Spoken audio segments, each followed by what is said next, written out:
తమిళనాడు దేవాదాయ శాఖలో అక్కడి డీఎంకే ప్రభుత్వం ఎంతగా అవినీతికి పాల్పడుతుంది అనడానికి ఒక దేవాలయంలోని 2 లిఫ్టులే ప్రధాన ఉదాహరణగా చెప్పుకోవచ్చు. తాజాగా ఆ రాష్ట్ర బీజేపీ మాజీ అధ్యక్షుడైన అన్నామలై దీనిపై ప్రశ్నించారు.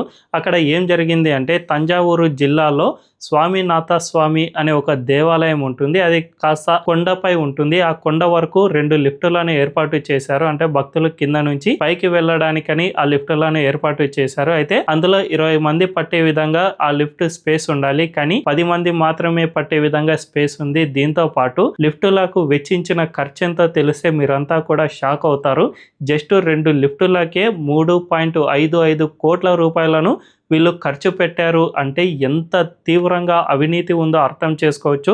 దీంతో పాటు తాజాగా ఆ లిఫ్టులను ఇనాగ్రేట్ చేయడానికి ఆ రాష్ట్ర దేవాదాయ శాఖ మంత్రి పీకే శేఖర్ బాబు లిఫ్టులను స్వయంగా ఎక్కి పరిశీలన చేయగా ఆ 2 లిఫ్టులు మధ్యలోనే మొరాయించేశాయి. తద్వారా శేఖర్ బాబుకు అక్కడే తీవ్ర అవమానం కలిగింది. సో మొత్తంగా చూసుకుంటే ఆ రాష్ట్ర దేవాదాయ శాఖలో ఉన్న అవినీతికి ఇదొక అద్దంలా కనిపిస్తోంది.